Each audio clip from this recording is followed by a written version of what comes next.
How's it going? It's Nathan Wellness over at NW Carbon Designs. Gonna go ahead and catch everybody up here that hasn't seen the previous videos. We're pretty much just taking a home decor bowl. We're making a carbon copy out of it. They're using the most simple form of carbon fiber copying, which is wet lay. It's the most minimum amount of tools you need. You don't need all that vacuum bagging and all that stuff. I'm gonna go ahead and walk you through the steps real quick that we've done already. So first you get your home decor bowl or whatever you want to copy. You want to make sure that it's nice and stiff. You take it, you get some of this hard all wax right here. I have it listed underneath on my description, and then you coat it with that. Just kind of take a towel like I do and just rub it on nice and smooth. And right after that, take the coverall. Also in my description, you can look at the link on there. Anyways, you take the coverall. I put it in a ketchup squirt bottle, and then I squirt it on and rub around with my gloves so you don't waste any of that, because a lot of people use brushes and it just ends up wasting a lot of it. Anyways, I put it on with my gloves. You wait an hour, 2 hours for it to dry. Make sure it's dry before you start your next step. Then you move on to your epoxy. Mix your epoxy up. Make sure you're mixing to the instructions on your own epoxy and no one else's. Then you got your brushes, you got your gloves, and wear your face mask, alright? I got my face mask on here right now. It's around my neck, but I'm about to put it on after I get this going. First, we're going to take this piece.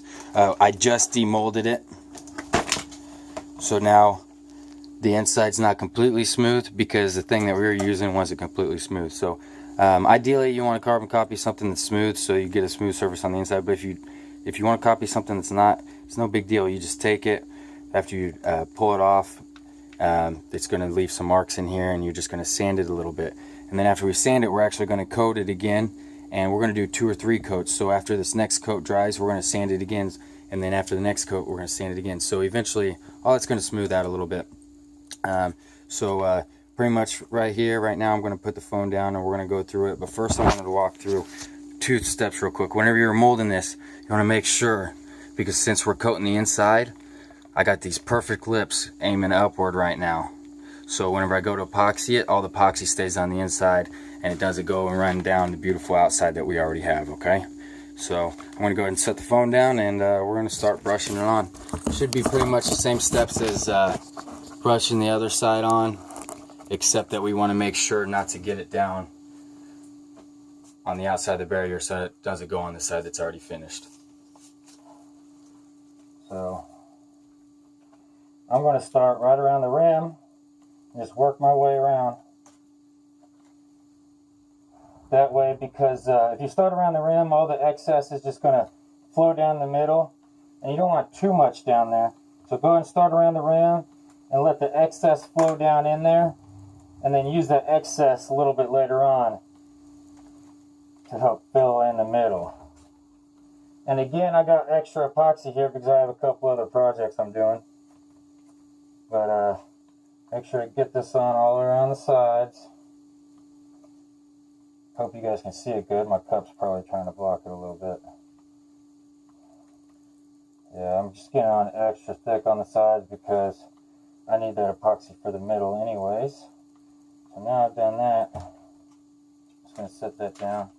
I'm going to use that excess epoxy in the middle right now. Make sure I don't get too much down in there.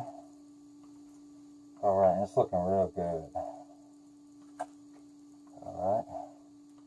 Now to anybody who wants to rewind their tape, if you rewind it and go back and look how this was before, it really glossens it right up after you pull it off the mold. I did forget to say, after we pulled off the mold, you do have to wash all the solution off from the parting agent. So after I parted off the part, I went to the sink and then I scrubbed it out real good with the brush. It's not hard, just make sure all this the parting agent's gone, which is easy because it's kind of slimy. So if you touch it and it's slimy, it's still on there. Just keep scrubbing and it'll come right off. And then you come in here and do this step.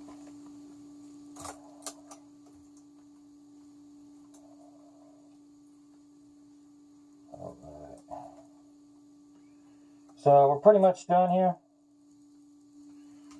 And if you look, by the way, this works great for sanding. And if you look, we have some extra epoxy down there. Now, if you're making some parts for, you know, a car or something, obviously you don't want all that excess. Now, I found out that you just let a little bit pool down in the middle and dry, and it kind of gives it a nice effect. So, little eye candy. But now we're going to take our little spray bottle trick. Take some acetone, put it in a spray bottle. That's probably the only thing I don't have on my my instructions is a link for acetone. So get acetone in a spray bottle. Always make sure you got a good squirt going before you do it. All you want to do is a couple quick squirts. All it does is it hits the surface, it pops the bubbles, and then it evaporates. So it's going to evaporate really quick, but before it does, it's going to pop all the bubbles. See that?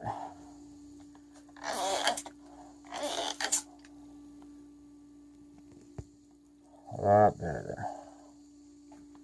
We're just going to give it a minute. Let some of those bubbles work their way back up. You can see them popping. And we're going to do another squirt. Alright, now I'm also going to go ahead and get out the air gun. Just to make sure here.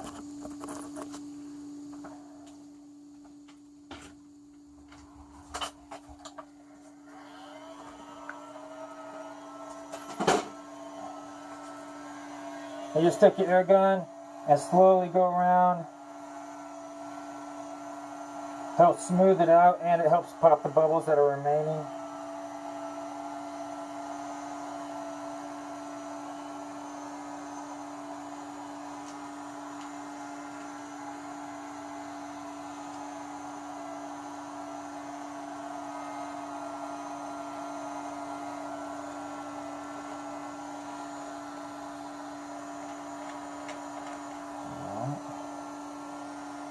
There we go. Alright.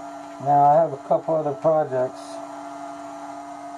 I've got to be finishing up. So I'm going to move on to them here shortly to finish this. But after this, we're pretty much going to do this step again. We're going to coat it, pop all the bubbles. But before that, we're going to sand it. So,